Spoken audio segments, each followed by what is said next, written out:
자, 오늘 우리가 11장 말씀을 읽었습니다. 지난주 말씀을 우리가 함께 살펴보았는데 11장 1절까지 8장에서 11장 1절까지의 내용이 고린도 도시에 우상 숭배할 때 그 우상에게 바친 특별히 이제 고기, 음식들, 고기 이것을 어떻게 하면 좋겠느냐, 그것을 통해서 거기에서 발생하는 신앙적인 문제, 신앙 양심의 문제에 대한 고민들을 바울이 지혜롭게 잘 풀어주는 것을 보았습니다. 여기서 제일 중요한 게 뭐냐면 모든 것이 가하지만 모든 것이 유익한 것이 아니다. 하나님이 우리에게 자유를 주셨는데 하나님이 주신 자유로 우리가 모든 것을 다 할 수 있지만 우리가 모든 것을 다 한다고 해서 유익한 것이 아니다라는 것입니다. 또 모든 것을 우리가 다 할 수 있지만 그 모든 것을 다 한다고 해서 또 덕이 되는 것이 아니라는 것입니다.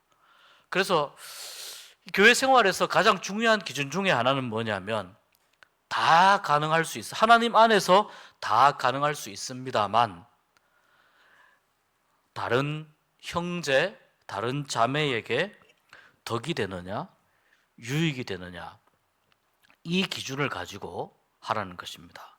다른 형제, 다른 자매에게 덕이 되느냐, 유익이 되느냐. 나에게만 아무 문제가 없으면은 되는 것이 아니라는 거예요. 왜냐하면 신앙생활은 공동체 안에서 같이 함께 하는 것이기 때문에, 한 공동체를 만들어가는 것이기 때문에, 그러니까 나의 믿음이 높아지는 것, 나의 믿음이 성장하는 것도 중요하지만 공동체가 성장하는 것이 더 중요합니다. 왜냐하면 공동체가 성장한다는 건 내가 따라 그 공동체의 성장에 나도 따라서 성장할 수 있는 것이기 때문에 그런 것입니다. 그래서 공동체의 성장을 생각하면서 나 혼자 생각했을 때 이것은 나의 믿음에는 아무 영향을 끼치지 않는다 라고 생각해서 그렇게 행동하는 것은 적절하지 못하다, 덕스럽지 않다, 그런 아주 그 사례들이 굉장히 많이 있습니다만 여러분이 그 정도를 다 생각하실 수 있을 거라고 생각합니다. 그래서 모든 것이 가하나 모든 것이 유익하거나 덕이 되는 것이 아니다. 이것을 잘 기억하시면서 교회의 신앙생활의 기준으로 삼으시기를 바라겠습니다. 오늘 말씀은 크게 두 가지입니다. 우리가 오늘 읽은 말씀까지 16절까지 나오는 내용은 뭐냐면 교회 안에서 여자 성도들이 머리에 말하자면 이렇게 보자기 같은 거를 쓰는 걸 이야기하는 거예요. 이거 예배포라고 하는데 이 예배포를 쓰는 문제에 대해서 이제 이야기를 하고 있습니다. 그다음 또 한 가지는 17절부터 34절까지는 성찬식에 대해서, 성만찬에 대해서 이야기를 하고 있습니다. 앞부분에 예배를 드릴 때 이 여자 성도들이 머리에 무엇을 쓰는 것에 대해서 보는 관점에 따라 이것이 굉장히 좀 다양한 그런 해석을 할 수가 있는데, 보통 이제 이 고린도 교회에 남자 교인도 있고 여자 교인도 있습니다만 이 고린도 교회가 현재 그 위치하고 있는 그 지역은 헬라 문화권입니다. 헬라 문화권. 이 헬라 문화권에서 여성이 외출할 때, 그 다음에 어떤 공식적인 모임을 가질 때, 이럴 때 헬라 문화권이에요. 헬라 문화권에서 여성이 외출하거나 공식적으로 공적인 모임을 가질 때에는 머리에 무엇을 수건을 쓰고 다니게끔 되어 있어요. 그것이 이 하나의 관례처럼 되어 있어요. 그러니까 헬라의 생각, 또 지금 로마의 지배를 받고 있는 곳이잖아요. 이게 어떤 의미가 있냐면 여자가 남자의 권위 아래에 있다라는 걸 표시하는 거예요. 여자가 남자의 권위 아래에 있다. 성경적인 의미가 아니라 헬라 문화권 아래에서 그렇다는 거예요. 오늘 제가 드리는 말씀을 잘 들으셔야 됩니다. 헬라 문화권 아래에서는 외출하거나 할 때 머리에 수건을 써야 되는데, 그러면 저 여자가 남자의 권위 아래에 있다, 이러한 것을 의미하는 것이고, 또 그리고 여성이 머리에 무언가를 쓰고 다닌다는 건 헬라 문화권에서는 남성 우월주의를 표시하는 거예요. 남자가 여성보다 더 우월하다, 이런 것을 표시하는 겁니다. 자, 그런데 오늘 이 말씀에 보니까 바울이 이렇게 이야기합니다. 2절에 보니까 내가 너희에게 전하여 준 대로 그 전통을 너희가 지킴으로 너희를 칭찬하노라. 여기서 말하는 이 전통은 당시 초대교회 안에서 지켜야 했었던 그 어떤 규칙을 의미해요. 당시 초대교회 안에서 바울이 고린도 교회를 개척을 했지 않습니까? 바울이 고린도 교회를 개척하고 나서 교회에서는 이렇게 행동해야 됩니다. 예배 예식을 할 때는 이렇게 해야 거룩하게 드려질 수 있습니다. 교회에서 지켜야 하는 것들이 있잖아요. 그것을 바울이 이야기를 해주었는데 고린도 교회의 교인들이 대부분 그것을 잘 지켰습니다. 자, 잘 지켰는데 아까 말씀드린 대로 예배 안에서 어떤 문제가 발생했느냐. 자, 예배 안에서 그 여자 성도들이, 아까 말씀드렸잖아요. 하나님은 남자와 여자를 불평등하게 부르셨습니까? 평등하게 부르셨습니까? 불평등하게 대하십니까? 평등하게 대하십니까? 평등하게 대하시죠. 평등하게 대하시잖아요. 예, 평등하게 대하시는 하나님이신데 교회 안에서 보세요. 자, 고린도 교회는 고린도 도시에 세워진 교회니까 고린도 도시가 가지고 있는 문화의 영향을 받겠죠. 그러니까 교회 안에 이 고린도 도시에 사는 사람들이 교회에 올 텐데, 이 사람들이, 여인들은 교회 안에 왔을 때에도 머리에 수건을 써야 된다라고 남자들은 생각을 하는 거예요. 왜냐하면 우리 헬라 문화권이 그러니까, 우리 도시의 문화권이 그러니까 그게 예의 범절에 맞는 거다, 그게 관례다, 그게 우리 문화에서는 그렇게 해야 된다라고 생각하는 거예요. 그런데 여자 성도들은 어떻게 생각하느냐, 우리 자매님들은 어떻게 생각하느냐, 하나님은 남자와 여자를 공평하게 대하시는데 우리가 예배 시간에 머리에 무언가를 쓰면 어떤 느낌을 받아요? 우리가 남자 성도들보다 열등한 존재라는 느낌을 받는 거예요. 또 그 자리에서 남자 성도들보다 우리가 왠지 밑에 있는 듯한 느낌을 받는 거예요. 그러니까 이 교회 안에 있는 자매님들이 이건 무언가 복음하고 맞지 않는데? 이런 질문을 던지는 거예요. 복음과 좀 다 이상한데? 그래서 자매님들이 어떻게 생각하느냐, 하나님이 우리에게, 예수님을 통해서 우리에게 자유를 주셨는데 머리에 우리가 무언가를 쓰고 있는 거는, 이건 우리에게 주신 자유를 우리가 누리지 못하는 것 아니냐? 그렇게 생각을 하는 거예요. 이것을 누리지 못하는 것 아니냐? 그래서 교회에 와서 예배를 드릴 때에 머리에 수건을 쓰지 않기로 결정을 하는 거예요. 왜냐하면은 하나님이 우리에게 자유를 주셨으니까. 그리고 남자와 여자를 평등하게 부르셨으니까. 자, 우리 자매님들이 머리에 모자를 안 쓰니까, 수건을 안 쓰니까 자매님들의 마음은 좀 어떻겠습니까? 조금 뭔가 좀 답답했던 게 좀 내려가는 듯한 느낌이겠죠. 내가 좀 뭔가 좀 평등하게 대우받는 듯한 느낌. 그 자리에 앉아있는 형제님들은 어떨까요? 아니, 쟤네 왜 저래? 우리 동네에서는 다 쓰는 거라니까. 우리 동네에서는 우리가 어디 저기 다른데 우리가 어디 뭐 인도에 사는 게 아니잖아. 우리가 아프리카에 사는 게 아니고 우리가 지금 어디 살고 있냐면은 우리가 아가야 지방, 고린도 아가야 지방에 살고 있다니까. 여기는 로마의 지배를 받는 곳이고 헬라의 문화권 안에서 우리가 영향을 받고 우리가 지금까지 다 그렇게 살아왔는데 왜 저 사람들이 예수 믿더니 갑자기 왜 저렇게 인권 타령하고 왜 저렇게 갑자기 자기 자신들의 그 자유를 저렇게 주장을 하는 거지? 아, 너무 불편한데? 이런 생각을 하게 되는 거예요. 좀 이해되십니까? 어떤 느낌인지? 바울이 이 문제를 듣고 이렇게 고민을 많이 합니다.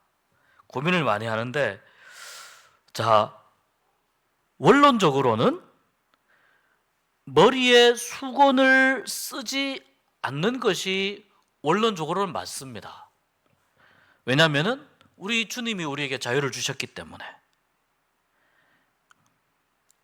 그런데 여러분, 여기에 이 머리에 수건을 벗은 여인들이 한 가지 생각하지 못한 것이 있습니다. 그게 뭐냐면, 자, 남자들은 이 도시에서의 문화는 여인들이 밖에 나가거나 이런 공식적인 모임에 왔을 때에 머리에 수건을 써야 된다라고 생각을 했는데, 그러면서 이제 남성 우월주의의 관점에서 그렇게 여성들은 생각을 하는 거예요. 우리가 남자들보다 못하냐? 그렇지 않다. 왜? 창세기에 보면 남자를 돕기 위해서 우리가 만들어줬는데 우리가 남자보다 부족하면 어떻게 남자를 도와줄 수 있느냐? 그렇지 않다. 또 하나님은 우리를 공평하게 불러주셨다. 이렇게 생각을 하는데 이 여인들이 그렇게 생각을 하면서 머리에 수건을 벗으면서 한 가지 미처 생각하지 못한 게 있었어요. 그게 뭐냐면 그 고린도 도시는 어떤 도시입니까? 상업이 발달하고 사람들이 많고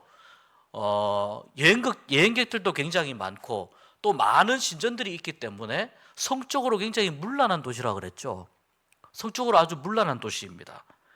자, 그런 고린도 도시에서 여성이 머리에 수건을 쓰지 않고 있으면은 어떤 의미가 되냐면은 창녀라는 의미가 있어요.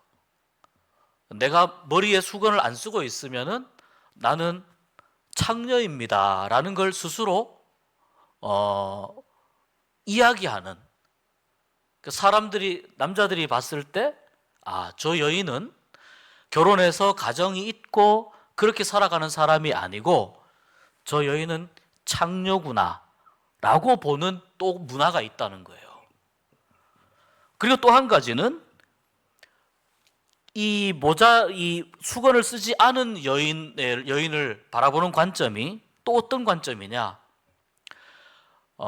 굉장히 부도덕한 여인, 아주 삶이 문란하고 형편없는 그런 삶을 살아가는 여인은 이 수건을 안 쓰는 경향들이 많았다는 겁니다. 당시 고린도시에서.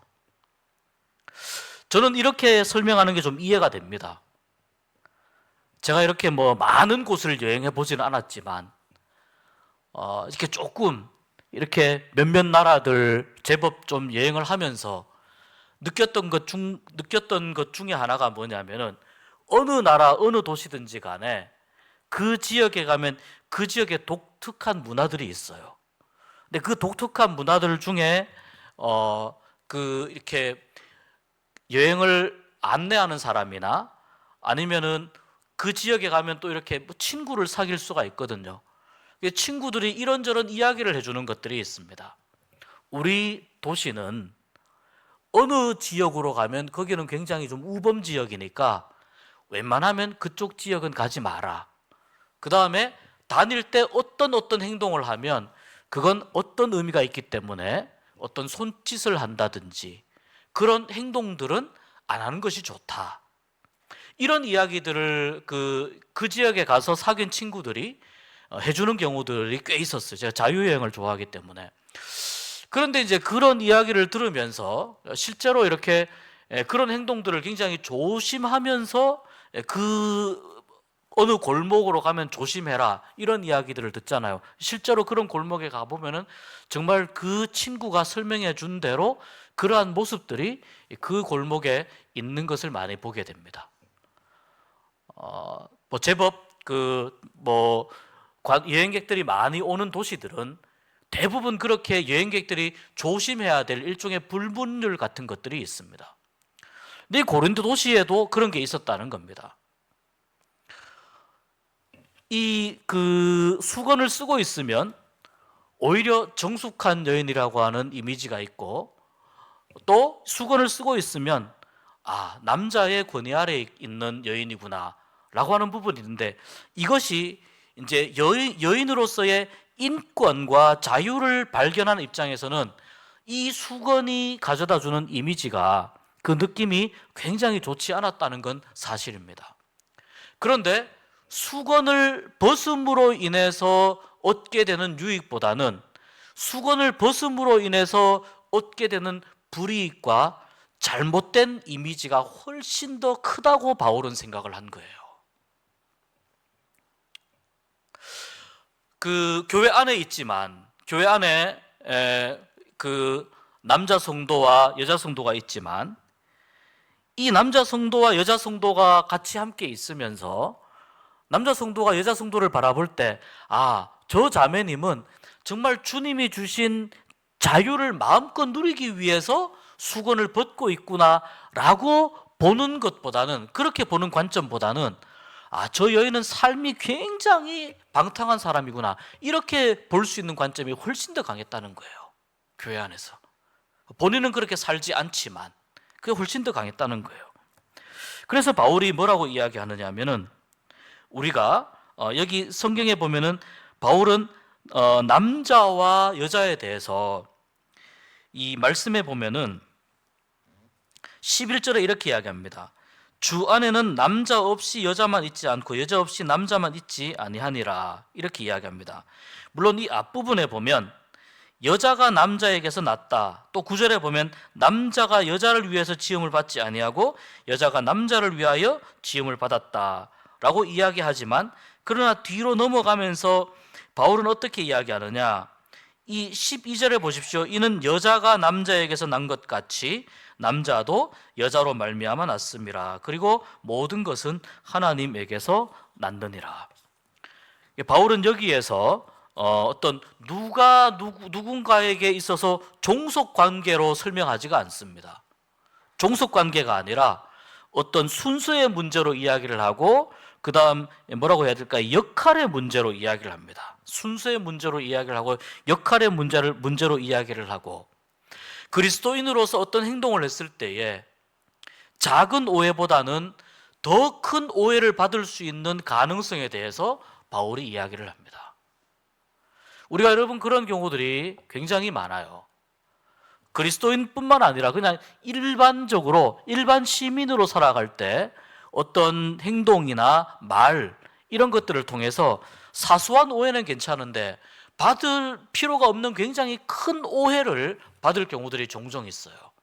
굉장히 큰 피해를 입게 되죠. 바울은 교회 안에서 교회가 화평하기를 원했다는 말이죠. 교회가 화평하기를 원했는데, 바울이 생각할 때에는 오히려 이 머리에 그 예배포를 쓰고 그리고 하나님 앞에 예배를 드리는 것이 오히려 하나님 앞에서는, 그것이 남자의 어떤 말하자면 뭐라고 해야 될까요? 권위 아래에 있다라고 하는 그러한 관점보다는, 그렇게 예배포를 쓰고 하나님 앞에 예배를 드린 것이 오히려 하나님 앞에서 더 경건함을 보여줄 수 있다고 생각을 한 것입니다. 왜냐? 하나님 앞에 우리 모두는 다 하나님 앞에서 전부 다 우리는 고개를 숙이고 엎드리고 우리의 뜻과 생각과 마음을 내려놓고 하나님 앞에서 겸손하게 우리가 무릎을 꿇어야 되는 존재들이니까, 그러다 보니까 권위 아래에 있다라고 하는 이 표현이 오히려 더 이 여인들이 머리에 두건을 쓰고 있을 때에 오히려 그런 의미가 더 살아난다고 본 것입니다. 그것이 이 두건을 벗고 있을 때, 제가 자꾸 두건이라 그럽니다. 이 수건을 벗고 있을 때 그 여인에 대한 어떤 굉장히 문란한 사람, 또 아주 잘못된 삶을 살아가는 사람, 저 여인은 방탕하니까 말하자면은 이제 더 이상 구제불능이야 라고 생각하는 것이 훨씬 더 큰 피해를 입을 수 있다고 생각한 것입니다. 이것이 교회를 더 어지럽힐 수 있다고 생각한 것입니다. 그래서 바울이 예배를 드릴 때에 머리에 예배포를 쓰는 것이 더 덕이 됩니다 라고 해서 이 여인들에게 예배포를 쓰는 것을 권면을 하고 있는 것입니다. 예배포를 쓰는 것이 더 낫습니다. 그것이 하나님께 예배하는 입장에서 하나님께 복종하고 하나님께 순종하는 그런 의미에서의 하나님 앞에서 예배자로서 더 어울리는 모습입니다 라고 바울이 이야기를 합니다. 그러나 그 안에서 남자와 여자가 가지고 있는 역할에 대해서는 바울이 구별을 해줍니다. 예를 들면 7절 같은 경우가 그런데요, 남자는 하나님의 형상과 영광이니 그 머리를 마땅히 가리지 않거니와 여자는 남자의 영광이니라. 이 말은 무슨 뜻이냐면 남자는 하나님의 형상과 영광이다. 하나님께서 하나님의 형상을 따라서 사람을 만들었는데 창세기에 보면 남자를 먼저 만들었잖아요. 그 이야기를 하는 거예요. 남자를 먼저 만들었다. 그리고 창세기 3장에 보시면은 아담과 하와가 죄를 지은 이후에 아담과 하와 사이에도 벌을 받게 되고 그들이 징벌을 받으면서 아담과 하와 사이에도 관계가 설정이 됩니다. 그 관계 설정이 되는 것을 보아서 이 바울은 어떻게 이야기하느냐, 남자와 여자를 하나님이 공평하게 부르신 것이 기본인데 그러나 남자는 여자의 머리가 된다. 그리고 남자의 머리는 그리스도가 된다라고 이 역할에 관해서 정리를 해 주시는 겁니다.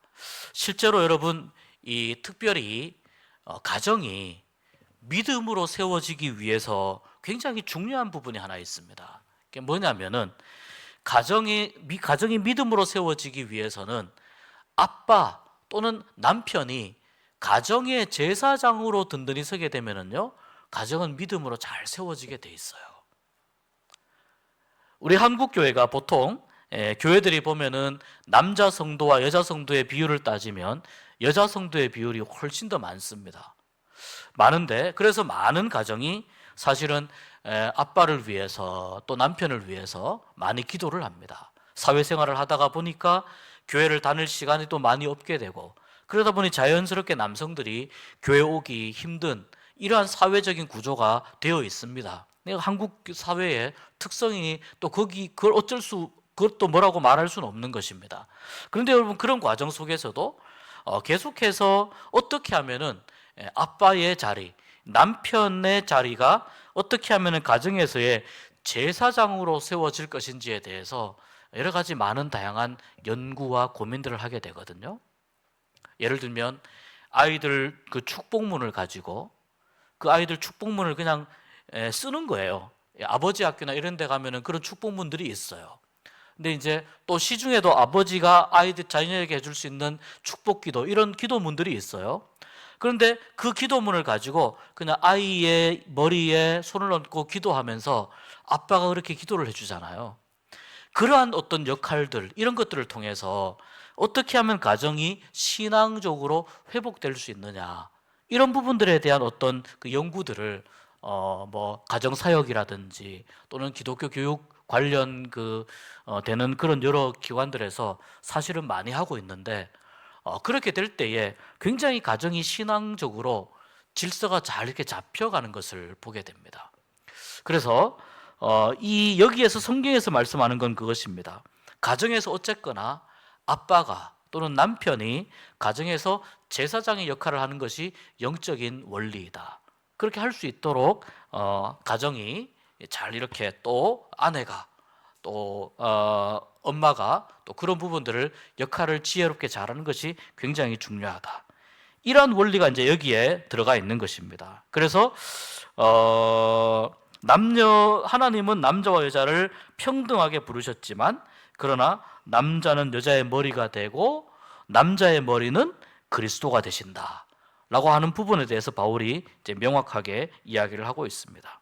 중요한 건 뭐냐? 제가 아까 말씀드린 대로 모든 것이 가하나, 그러니까 수건을 쓰지 않는 것이, 수건을 쓰지 않음으로 인해서 그리스도가 주신 자유를 누리는 측면도 있지만, 수건을 쓰지 않음으로 인해서 잘못 살아가는 방탕한 여인이라고 하는 그러한 이미지가 훨씬 더 크게 작용하기 때문에 교회의 덕을 세우기 위해서 오히려 수건을 쓰는 것이 더 낫겠다라고 바울이 그때 당시에 고린도 교회의 상황을 보면서 이야기하고 있는 내용입니다.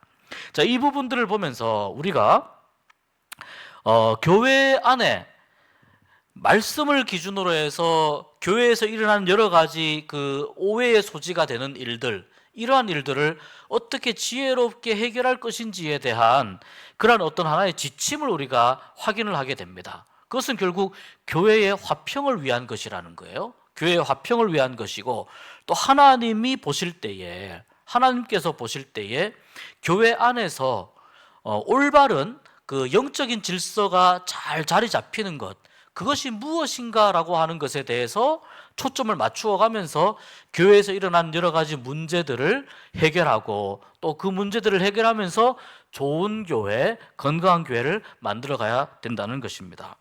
그리고 이제 17절부터 34절까지 하시는 말씀이 뭐냐면은 성찬식에 관한 말씀입니다. 성찬식에 관한 말씀을 쭉 하고 있는데요, 17절에 이제 이렇게 말씀합니다. 내가 명하는 이 일에 너희를 칭찬하지 아니하려니. 무슨 말이냐면 이제 17절부터 지금부터 내가 하려고 하는 일이 있는데, 이 부분에 대해서는 여러분에게 내가 좀 따끔하게 이야기를 해야 되겠습니다. 왜냐하면 여러분이 돈부지 이것이 어떤 의미인지를 모르고, 이것이 무슨 어떻게 이 부분을 그 신앙적으로 소화해야 되는지 전혀 여러분에게 유익하지 않은 그런 일들이 많이 일어나고 있기 때문입니다. 이렇게 바울이 17절에서 세게 이야기합니다. 다른 말로 하자면은 지금 여러분 안에 굉장히 질서가 흩어진, 질서가 굉장히 어지럽혀진 측면이 있습니다. 그런데 이것을 바로잡지 못하면은 이 무질서한 부분이 계속해서 도미노처럼 다른 신앙적인 영역에 영향을 주어서 결국은 여러분의 예배와 여러분의 교회 전체를 완전히 엉망으로 만들어 버리기 때문입니다. 그런 의미가 여기에 담겨 있는 것입니다. 그렇다면 그것이 뭐냐는 거예요. 어떤 무질서한 부분이고 어떤 잘못된 부분이냐라고 하는 거예요. 뒤에 보면 우리가 알 수 있지만 만찬과 성만찬에 관해서 바울이 지금 이야기를 하고 싶어요. 근데 그 앞부분에 그렇게 내가 여러분에게 좀 지적을 해야 되겠습니다, 따끔하게 이야기해야 되겠습니다 라고 이야기하면서 이런 이야기를 해요. 여러분에게, 여러분 교회에 파당이 있다는 이야기는 내가 벌써 들었습니다. 나는 누구파. 그런데 오늘 이 말씀 보니까 그 파당이 있다는 것은 한편으로는 긍정적인 측면이 있습니다, 이런 취지의 이야기를 해요. 파당이 있다는 것은, 갈라져 있다는 것은 긍정적인 측면이 있습니다. 왜 그럴까요? 왜 이렇게 이야기를 할까요? 갈라져 있다는 것은 무슨 뜻이냐? 서로의 뜻과 의견이 맞지 않아서 갈라졌다는 거 아니에요? 서로의 뜻과 의견이. 그런데 그렇게 해서 여러 갈래의 파당이 나누어져 있다는 것은 그 중에 어떤 파당은, 그 중에 어떤 분파는 분명히 옳은 것이 무엇인가라는 것에 대해서 고민하거나 이야기를 하고 있기 때문일 거라는 거예요. 그러니까 옳고 그름에 대해서 이야기를 하고 한쪽은 잘못된 것에 대해서 이야기를 하니까 여러분이 나누어져 있지 않습니까? 그래서 오히려 여러분이 지금 이렇게 갈라져 있는 것에 대해서 저는 오히려 긍정적인 측면을 봅니다. 그러면서 이제 성만찬에 관한 이야기를 하는 거예요. 20절에 보세요. 너희가 함께 모여서 주의 만찬을 먹을 수 없으니 이는 먹을 때에 각각 자기의 만찬을 먼저 갖다 먹음으로. 21절, 어떤 사람은 시장하고 어떤 사람은 취함이라.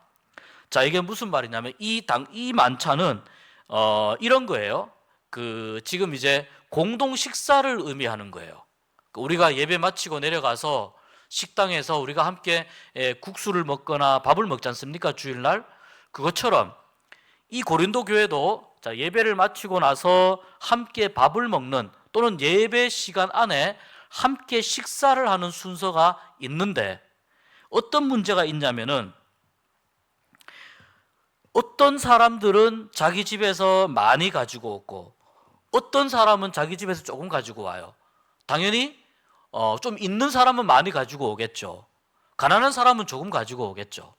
그런데 자, 하나님이 공동 식사를 교회 안에서 하라고 하신 건 무슨 뜻이냐면 가난하고 또 집에서 많이 가지고 오지 못한 사람들을 배려하면서 먹을 것도 좀 나누어 먹고 이러면서 이 식사 공동체를 만들어 가라고 하신 건데 그렇게 많이 가지고 온 사람이 어떤 식으로 하느냐면 많이 가지고 와서 자기 혼자 다 먹어버린다는 거예요. 옆에서는 요만큼 가지고 와서 이걸 지금 서로 뜯어서 나누어 먹고 있는데 자기 혼자 이만큼 되는 걸 혼자 다 먹는다는 거예요. 그리고 여러분 교회에는 또 사회적으로 높은 위치에 있는 사람도 오지만 노예라든지 아주 하층민들도 교회에 오지 않습니까? 노예라든지 뭐 이방인이라든지 또 굉장히 이제 힘들게 살아가는 사람들도 교회에 온단 말이죠. 그런데 그 사람들은 자기들이 할 일들을 다 마치고 교회에 오면은 항상 좀 늦게 교회에 도착하는 경향이 있다는 거예요. 보통 그렇지 않습니까? 그죠? 늦게 마치고 교회에 도착하는데 이 사람들은 음식을 준비해서 올 시간이 없어요. 여유가 없어요. 일을 마치고 급하게 막 오는데 음식 냄새는 나는데 보니까 급하게 와서 보니까 조금 늦게 도착했다는 이유로 자기들한테는 음식 하나도 안 남겨놓고 이미 다 먹어 치웠다는 겁니다. 다 먹어 치우고 늦게 오는 노예들이라든지 이런 사람들한테는 아예 밥도 주지 않는다는 겁니다. 그리고 나서 성만찬을 하는 거예요. 그러니까 이 만찬은 말하자면 애찬식이에요. 공동 식사는 성찬식이 아니에요. 공동 식사를 하고 그 다음에 성찬식으로 들어가는데 공동 식사를 하면서 벌써 기분이 어떻게 됩니까? 분위기가 다 깨집니다. 하나님이 우리를 이 교회를 하나의 공동체로 만들어 주셨는데 많이 가진 사람은 집에서 맛있게 맛있는 고기를 싸가지고 와서 좀 나누어 주면 얼마나 좋아요? 자기 혼자 다 먹고 벌써 이빨 쑤시고 있고 조금 가지고 온 사람은 겨우 몇 개 먹다가 꼬르륵 배에서 꼬르륵 소리 나고 또 사회에서 아주 힘들게 살아가는 사람들은 겨우겨우 일을 맞춰놓고 늦게라도 막 달려와가지고 어떻게 냄새는 나는데 보니까 벌써 이미 음식은 다 먹어치우고 없어지고 그런 상황에서 이렇게 하려면은 왜 굳이 교회에서 왜 공동 식사를 하느냐? 그리고 나서 그 다음에 성찬식을 하는데 어떻게 합니까? 이것은 너희를 위하는 내 몸이니 이것을 위하여 나를 기념하라. 그리고 이 떡을 먹고 이 잔을 마실 때마다 우리는 그리스도의 한 몸이 됩니다. 이런 말을 선포를 하니 이게 앞뒤가 안 맞는다는 이야기입니다. 함께 밥을 먹을 때 서로 좀 나누어 먹을 수 있게 같이 그렇게 하면 얼마나 좋으냐. 그런데 왜 그렇게 이기적으로 생각하고 자기만을 생각하면서 자기 배를 채우고 그 다음 늦게 온 사람들에 대해서는 아무런 배려도 없고 챙겨주는 것도 없고 그런 상황에서 성찬식을 할 때에는 거룩하게 이 떡을 우리가 함께 먹음으로 인해서 우리가 그리스도의 한 몸이 됩니다. 우리가 그리스도의 몸이 되고 우리가 한 공동체가 됩니다. 이런 말씀을 선포를 하니 그 말씀에 아멘을 하는 저 고기를 자기 혼자 다 먹은 저 사람이 얼마나 꼴미워 보이냐는 겁니다. 그래 놓고 무슨 교회가 하나의 공동체냐? 무슨 교회가 그리스도의 한 몸이라고 이야기를 할 수 있느냐? 그런 이야기를 지금 쭉 하고 있는 것입니다.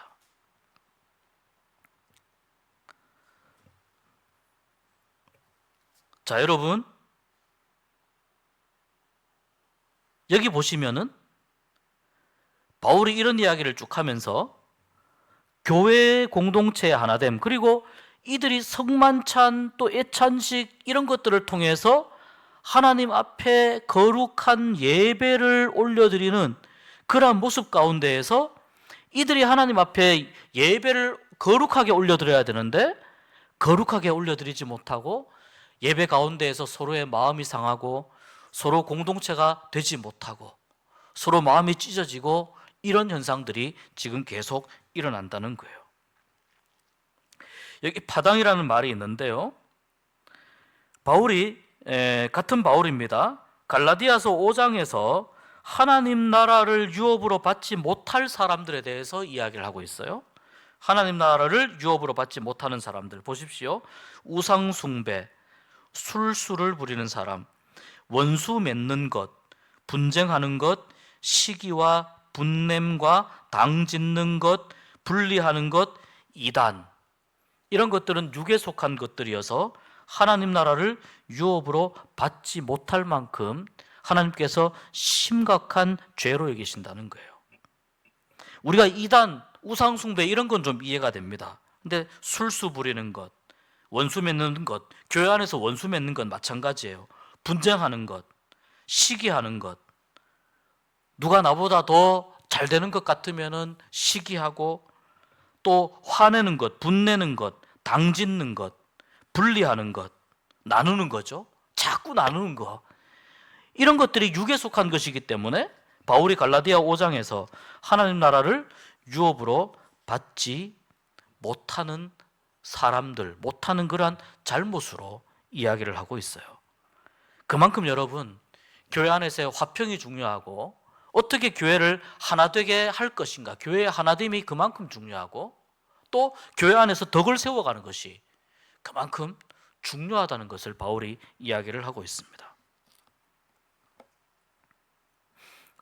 성찬식의 가장 큰 문제점은 이 성찬식을 하기 전에 이미 그들의 마음과 그들의 생각이 이미 갈라지고 찢어진 상태에서 성찬식에 임한다는 거예요. 근데 성찬식의 아주 중요한 의미와 목적은 뭐예요?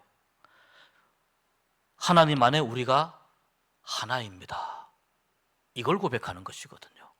하나님 안에서 우리가 예수님의 살과 피를 먹고 마심으로 하나님 안에서 우리가 하나의 공동체입니다. 그런데 다 찢어진 마음으로, 상처 입은 마음을 가지고 성찬식에 임하게 되니까 하나님 앞에 하나입니다라고 고백은 할 수 있겠으나 그 고백이 가짜 고백이 되는 것입니다. 연기가 되는 것입니다. 그러니 하나님께서 이 성찬식을, 또 이 성찬식을 포함한 이 예배를 하나님이 기쁘게 받아주시겠냐는 것입니다. 이런 것들 때문에 자기를 살피지 못하고 자기를 돌아보지 못하고 나 때문에, 나의 음식을 먹는 그러한 일들 때문에 또는 나의 어떤 행동들 때문에 혹시라도 내 주위에 있는 형제나 자매가 지금 상처를 입었는지, 마음이 서운한지, 또는 무언가 우리가 갈라져 있는 것은 아닌지, 이런 것들을 살피지 않고 성찬식에 임하는 것, 그것에 대해서 바울이 경계하면서 28절에 이렇게 말씀하는 거예요. 사람이 자기를 살피고 그 후에야 이 떡을 먹고 이 잔을 마실지니. 여러분, 지금까지 우리 고린도전서 11장까지 보면서 고린도 교회에서 고민했던 여러 가지 문제들을 한번 생각해 보십시오. 당 짓는 문제가 있었습니다. 음행의 문제가 있었습니다. 또 뭐가 있었습니까? 우상에게 고기 바친 것에 대한 문제가 있었습니다. 또 방금 우리가 여기 보면은 여인들에 관한 어떤 시선, 관점의 문제가 있었습니다. 그러니까 여기서 자기를 살피라고 하는 말은 그런 모든 것들을 다 포함하는 거예요. 교회 안에서 일어난 여러 가지 다양한 것들, 이런 것들을 다 포함하는 거예요. 당 짓는 문제에서 과연 하나님 앞에 하나라고 말할 수 있습니까? 음행하는 문제에 대해서 과연 하나님 앞에 우리가 거룩하다 말할 수 있습니까? 우리가 거룩한 공동체라고 말할 수 있습니까? 우상에게 바친 제물, 그것을 먹는 문제 때문에 믿음이 약한 사람을 시험에 들게 해놓고, 그래놓고 나는 올바른 믿음을 가지고 있는 사람이라 그렇게 말하면서 떳떳하게 주님이 주시는 그 떡과 잔을 과연 받을 수가 있습니까? 이것을 다 생각하는 것이 뭐예요? 자기를 살피라는 것입니다. 이 모든 것들을 생각하면서 자기를 살피지 못하는 사람은 어떤 사람이에요? 자기의 죄를 먹고 마시는 거라는 거예요. 주님의 살과 떡과 잔을 먹고 마시는 것이 아니라 자기의 죄를 먹고 마시는 것이라는 것입니다. 오늘 말씀을 정리하겠습니다. 이 고린도전서에는 두 가지의 큰 주제가 나옵니다. 하나는 여성들이 머리에 예배포를 쓰는 문제, 예배 시간에. 또 두 번째는 이 성찬식 주의 만찬을 할 때에 어떠한 마음과 어떠한 태도로 해야 되는가 하는 이 두 가지의 문제가 나옵니다. 이 두 가지 다 결국은 어떤 큰 주제에 어떤 방향으로 이 두 가지의 문제가 귀결이 됩니까? 결국은 하나님 안에서 이 공동체가 하나로 똑바로 서느냐, 하나님 안에서 이 공동체가 복음을 온전히 드러내고 있느냐, 하나님 안에서 이 공동체가 올바른 믿음으로 나가고 있느냐, 하나님 안에서 과연 이 공동체가 건강한 신앙 공동체라고 그렇게 이야기할 수 있느냐, 살아가는 모습과 하나님 앞에서 이야기하는 모습이 서로 완전히 다른 모습인 것은 아니냐, 이런 문제에 대해서 계속해서 이야기하는 겁니다. 모든 것이 가하나 모든 것이 유익하지 않습니다, 여러분. 모든 것이 가하나 모든 것이 덕이 되는 것이 아닙니다. 우리에게 볼 수 있는 눈을 주시고 입을 주시고 귀를 주셨어요. 수많은 말들을 듣고 수많은 이야기를 할 수 있도록 또 우리의 마음속의 생각을 또 허락해 주셨어요. 우리는 하나님이 주신 자유를 누릴 수 있는 그런 존재들입니다. 그 하나님이 주신 자유가 나를 잘못된 신앙으로 나아가게 하고 다른 사람을 잘못된 신앙으로 나아가게 하고 공동체를 잘못된 모습으로 그렇게 공동체의 모습을 만들어 가도록 하는 그런 데에 하나님 주신 자유가 사용될 때에 하나님 그것을 기뻐하지 않으신다는 것입니다. 그래서 여기에서 우리에게 필요한 것이 뭐냐면 주님이 주시는 지혜입니다. 지혜롭게 교회를 잘 세워가고 서로에게 유익이 되고 서로에게 덕이 되는 신앙의 모습이 무엇인지 함께 고민해야 됩니다. 오해가 있으면 오해를 풀어갈 수 있는 지혜를 달라고 해야 되고 또 교회가 잘못된 방향으로 가고 있으면 올바른 방향으로 갈 수 있도록 지혜를 달라고 해야 되고 바른 모습, 바른 신앙의 모습을 가질 수 있도록 그렇게 하나님의 지혜를 구하면서 성령님의 인도함을 구하면서 우리에게 주신 이 그리스도인의 자유를 잘 사용할 때에 우리 교회가 신앙 공동체가 건강하게 든든히 세워져 가게 될 줄로 믿습니다. 우리 시간 같이 함께 기도했으면 좋겠습니다. 한 1, 2분 정도만 기도하고 마치려고 하는데요.